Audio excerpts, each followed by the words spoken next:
Hello everyone, welcome back. In this video, we are going to understand normalized representation of floating point number and how arithmetic operations are evaluated for them in computer system. So let's just start with what is normalization, what is floating point number, what is fixed point number. So let's get started. And in this video, we will understand few examples along with the exercise to understand this concept in a deep to understand this concept deeply. So we are going to have a deep dive in this concept. So let's start with the introduction of normalization. So in scientific calculation, very large numbers such as velocity of light or very small numbers such as size of electron that occurs very frequently, quite frequently. These numbers cannot be satisfactorily represented in usual manner. Therefore, scientific calculations are usually done by floating point arithmetic.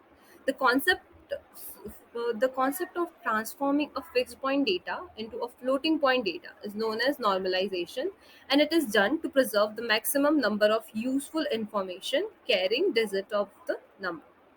So now we understand what is the need of normalization. Now let's jump to the meaning and definition of fixed point numbers and floating point numbers. Let's understand the difference, right? So fixed point numbers are represented by fixed number of decimal places. That is, here we are given examples. I have given some examples. 62.358, 1.001, and 0.007. As we can see, they are expressed in up to third decimal places, three decimal places. That is three digits after the point.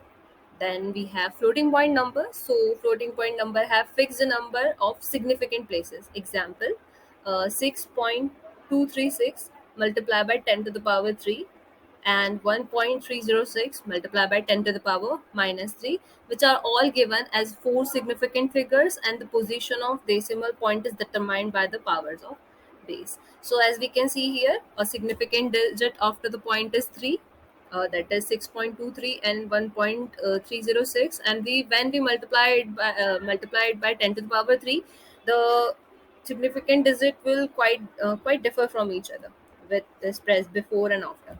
So for to express the fixed point number in a proper significant digit manner, we use floating point numbers. That is, we just multiply with with exponent of 10 to expressed in a particular fixed significant up to the fixed significant places. So now let's understand its algorithm with a flow chart, that how arithmetic operations are evaluated for fixed point numbers in our system.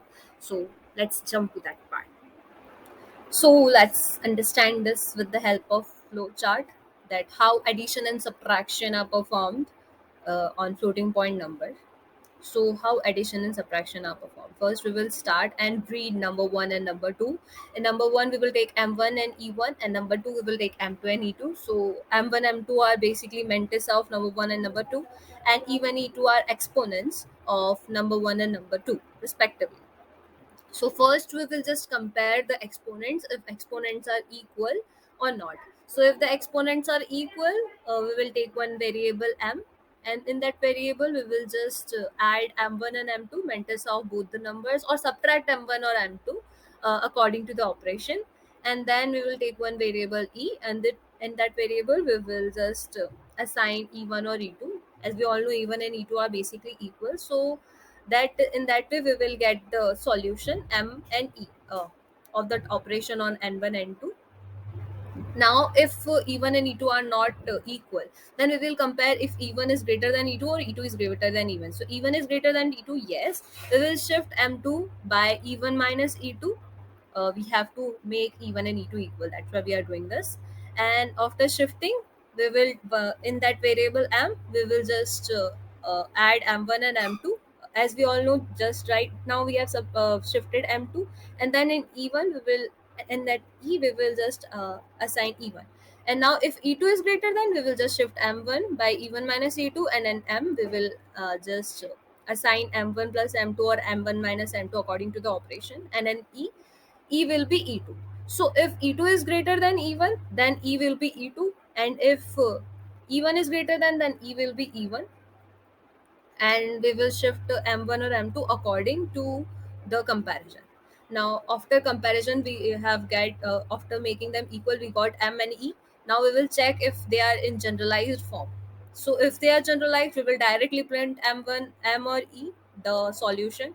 Or if they are not generalized, we will normalize M by shifting the uh, decimal point, and we will convert them into the standard form. And what is the standard form? Standard form is basically 0.23 multiplied by 10 to the power something. So that is just a generalized form, which starts with 0 point and after that the significant digits.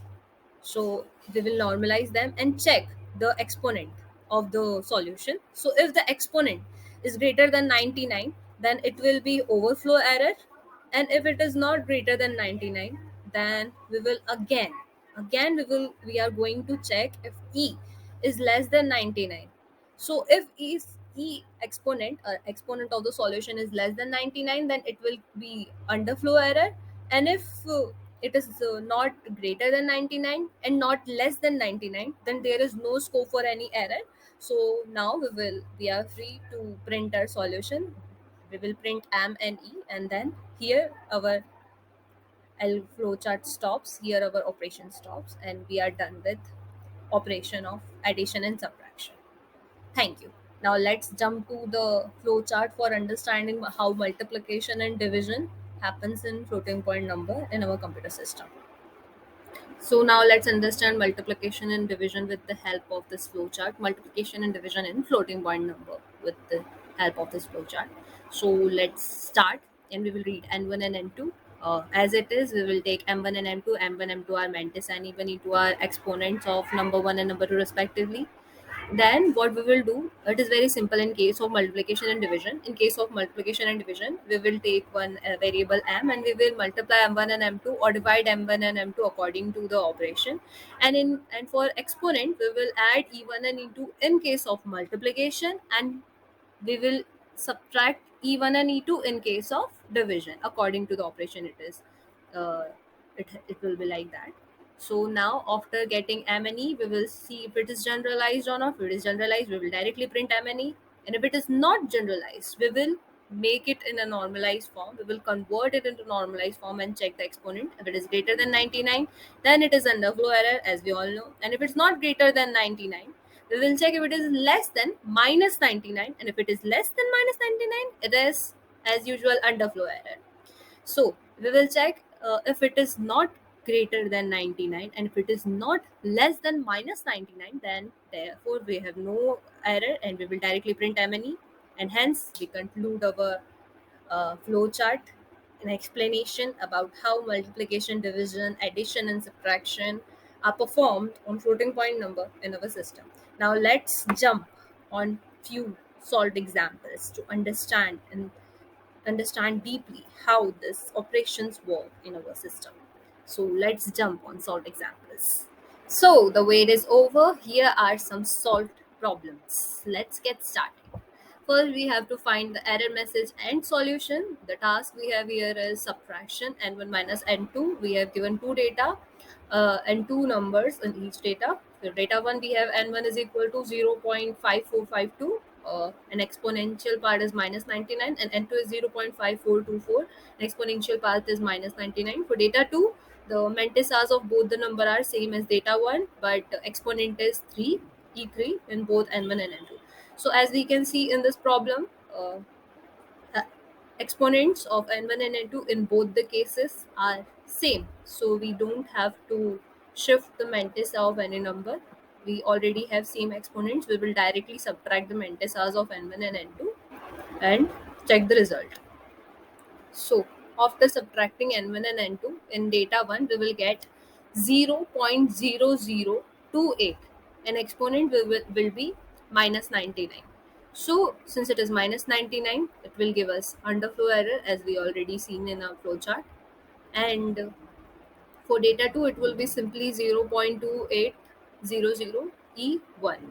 Here, exponent, as we can see here, is not greater than 99 and not less than minus 99. Neither greater than 99 or less than 99, so there will be no error message. Here is the solution. Now it was pretty easy uh, question. Now let's jump on next problem. So here we have to find error message and solution for multiplication n1 multiplied by n2. For data 1 we have n1 is equal to 0.111, an exponent 151, and n2 we have 0.4444 e exponent 50, sorry. And for data 2 we have n1 0.1111, an exponent 10, and for n2 we have 0.1234 and exponent e15. So let's just multiply. In case of multiplication, as we all know, the exponents will be added and mantisas will be multiplied with each other. So let's just add and multiply. So n1 multiplied by n2, we will multiply n1 and n2 in case of, in first case, data 1, that will be 0.111 multiplied by 0.4444. So answer will be 0.0493. And exponent, as I already told you, we will add up we will just add up the exponents. So 51 plus 50 will be 101, 101, and our answer will be 0.4937 E100. So it is greater than 99. So the error message will be overflow. And now we will jump on case 2. Then for multiplying n1 and n2, we will just multiply the mantisas. 0.1111 multiplied by 0.1234. Then answer will be 0.0137, and e exponent will be 10 plus 15, it will be 25. So our answer will be 0.1370 E24. As we can see here, exponent here, after converting it in a normalized form, we will get a loss of 0974. So this is our error message. Now let's jump on next operation. We will have to find error message and solution in case of division problem. So again we have n1 and n2 in two cases, data 1 and data 2. N1 for data 1 is 0.9998 E1, and n2 is 0.1000 E minus 99. And for data 2 we have n1 is equal to 0.9998 E minus 5, and n2 is equal to 0.1000 and E minus 98. In case of division, as we all know, exponents will be subtracted. So in data 1 we have 0.9998 divided by 0.1000. So answer will be 9.998. It is division of mantisas. And for exponent we will just subtract e1 minus e2. So e1 will be 1 minus, in the bracket, minus 99, that will be 100. And since it is 100, it will give the error flow message. So our answer is 0.9998 E101. It is basically normalized form. We have to normalize also here, right? Remember? So this is our answer and error message. Now we will jump on case 2. N1 divided by N2, we will divide the mantisas. So 0.9998 divided by 0.100 will give 9.998. And for exponent, e1 minus e2 for data 2 will be minus 5 minus 98. We will get minus 103. It is also greater than, sorry, it is less than minus 99, so it will give underflow error. So our answer will be 0.9998 E minus 104, and error message will be underflow error. Okay, so now we understood uh, operations, arithmetic operations on floating point number. Now let's understand whether it follows distributive property or associative property or not. So for in case of floating point number, we have to verify the associative law, distributive law of arithmetic with fitting 4 mantissa digits and provide correct answer if number is truncated or not. Basically error, if there is an error or not. So let's just see. uh, we have a plus b minus c is equal to or not equal to a minus c plus b. A we have 0.565 E1, B we have 0.5556 E minus 1, and C we have 0.5644 E2. For LHS we have A plus B minus C. For A plus B minus C, we will just now we will uh, assign the values. We will put the values, not assigning, we will just put the values. So 0.5665 E1 plus 0.0055 E1 in a bracket minus 0.5644 E1. After solving this, we will get 0.0076 E1. Uh, we are just converting it in here. As we can see, we have converted B in E1. Now we have this solution 0.0076 even. After making it in a generalized form, we will get 0.7600 E minus 1. Now we will solve for RHS. For RHS, we have A minus C plus B. A minus C in the bracket, obviously. First, we will solve the bracket and then add B. So after putting the values, 0.565 E1 minus 0.5644 E1 plus 0.5556 E minus 1. Okay, so after putting the values, now we are adding A, we are subtracting A minus C, we will get 0.0021 E1 plus 0.5556 E minus 1. Then we have E1 and E minus 1. As you already know, we have to make the exponents equal for addition and subtraction in case of floating point number. So we will just make this 0.0021 even in exponential form of minus 1.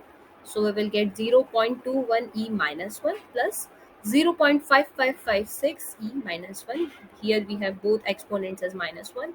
Then our answer will be 0.7656 e minus 1. As we can see here, after comparing both, we have their LHS and RHS are not equal. Hence, it does not follow this law. It does not follow this law.